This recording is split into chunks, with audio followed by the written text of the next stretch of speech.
Hey, it's the Terminian Hero here, and we're playing some more Scooby-Doo Night of 100 Frights, just to do a little bonus video on some stuff that I missed.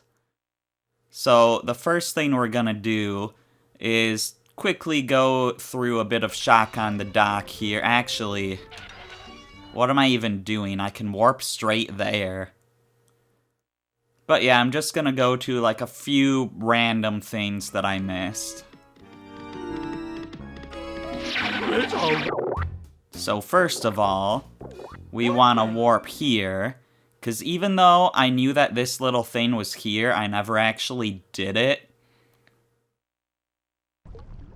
So if you look on the map, there's a way to secret passages from here, and it's right in here. I just never opened that up. And we drop right in here. So yeah, oh my gosh, stupid bats. So yeah, this place is connected to a lot of places, because it's connected above, to the right, to forward, left, and back here. So yeah, all kinds of ways. But anyways, the next thing we're gonna wanna look at is gonna be... There's a couple things to look at here in all scares upstairs, and in order to get through this faster, we're gonna go backwards through it.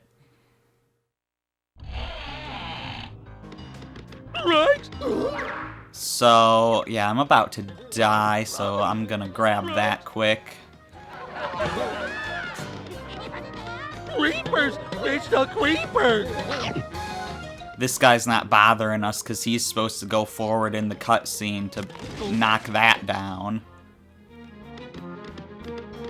No! It's kind of funny when you go through the level backwards like that. Yeah, see, now he's doing it. But that's not what we're here to see. The first thing we're here to see... I'm actually not sure what order this is gonna be in. Okay, here. See that over there? I went the whole game without realizing that there were upgrades to the amount of soap you can carry. Because it's the last... Because, like, the soap upgrade is the last thing you get in the game. So I had no way of knowing that those were upgrades. I didn't even discover there were gum upgrades until, like, the last room in the game. Or, like, the last level. But yeah, these boxes apparently don't just give you soap, they're an upgrade to your maximum amount of soap. And because I love collecting things, I just happened to get all of the soap and gum upgrades in the game without ever even knowing that they were upgrades. Except for this one, which I just passed by twice, because I was afraid that I would miss it and fall back down like I'm doing right now. So I never bothered jumping for this one. Right? But there we go. That's officially all of the soap and gum upgrades. Ending with 14 gum and 16 soap. There is a glitch in this game that can get you to go past the maximum amount. And I'm not really sure about how that works. I saw someone accidentally do it in a speedrun. But anyways, the next thing we want to look at is the actual way to do this room here. So, if you remember, before, I was like, why can't you jump to those chandeliers from here? I had to do a weird jump from the floor to get up onto these chandeliers, and it turns out you can just knock that down, and then it'll let you go through. So you don't have to do a weird jump from the ground. And then when you get over here, you're not stuck here, because... Can you break this down? Okay, maybe you can't break that down, so you still can't just jump out of here. But it turns out that this bookcase does move like I thought it did. I don't know why it wasn't moving for me before, but it does move. So yeah, that's how that's supposed to work. You don't have to rely on, you know, getting killed by the guy that was in there, in the wardrobe that we didn't have come out this time. But yeah, it's not some glitchy area where you have to rely on a guy killing you to come out. Obviously, I knew it wasn't designed to be that way, but I thought maybe it was glitched out and that's just how it worked in this version of the game. Meaning it didn't work in this version of the game, but it turns out it does work. It just didn't work for me for whatever reason when I did it. But I've shown it to you now. And now there's only one more thing I really want to go to. But in order to get there, we're gonna have to get to some warp gate. Are you kidding me? Let's not fall into pits and get sent way back. So yeah, right now we just kind of want to take a little journey. Kind of wondering what the fastest way to get there would be, but either way we have to get to a warp gate first. Will you guys stop? This is kind of a long ways and I don't want to get sent back again.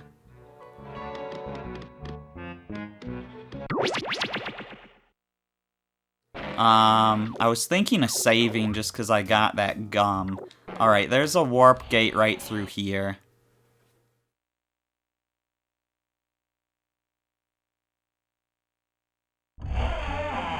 And I think I know the fastest way to get to where I want to go.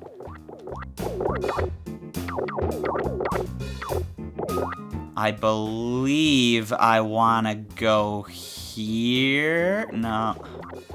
Because I want to get here. And I know there's a shortcut to there from somewhere else.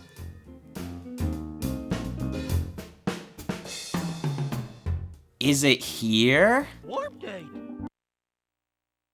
I don't know. It's been like, what, 2 weeks since I played this now? I really should have done this right away.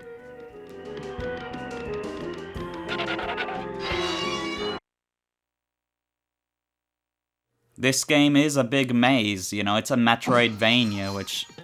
It's amazing that this game was apparently my first ever Metroidvania. It's pretty cool, honestly. Anyways, while we're walking, there's one thing I'd just like to talk about here. And that's the music in this game. Because throughout my playthrough, I was always so worried that this game was going to trigger some copyright crap, which, like... I recently was watching someone do, like, a Kingdom Hearts 3 playthrough, and of course, you know, dealing with Disney, they came into a lot of copyright problems. This is where I want to be. Okay, so, and, like... You know, I was just really worried about the music in this game, but it seems like the music with lyrics isn't in the actual show. Like, listening more carefully to the lyrics, the songs were clearly made for this game, outside of, like, you know, the actual Scooby-Doo opening at the beginning of the game, which I did cut out. But yeah, like, even the normal music that sounds like it's part of the game... or that sounds like it's part of the show, doesn't trigger any copyright problems, which is really nice. So, yeah, I'm just glad that this game didn't cause any problems with that. So, now that we're here, before I just grabbed the stuff here and immediately died to those brambles there, so we never got to see what's actually supposed to happen here. Turns out, it's a little chase. Which I didn't realize, because I just died right away. But yeah, now we've seen that. That's basically everything now that I wanted to show.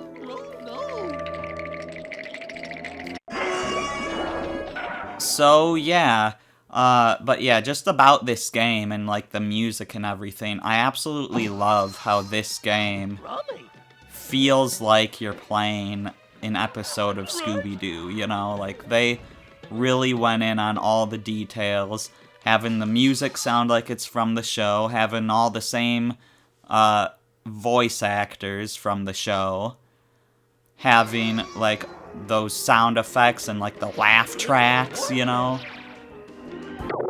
Like, it just really felt like it was a show, even to the point to where the monsters that you're facing aren't real. You know, like, there's some Scooby-Doo movies where the monsters are real, but in the episodes, the monsters aren't real. And in this game, the monsters aren't real. Granted, I don't know how I'm able to bounce off of enemies if they're holograms, so that's kind of stupid, but still, you know, this is a game that really feels like the show. And I really have to applaud the team that made this for pulling that off. But that's about everything I have to show and say on this game. So I guess we're just gonna end it here. All these dag blasted Scooby snacks everywhere. They're gone! I collected them all! Anyways, that's it for this video and this game. I'm the Terminian Hero, and I will see you next time for something else. Scram! Why don't you go down to the cove? Nothing to see here.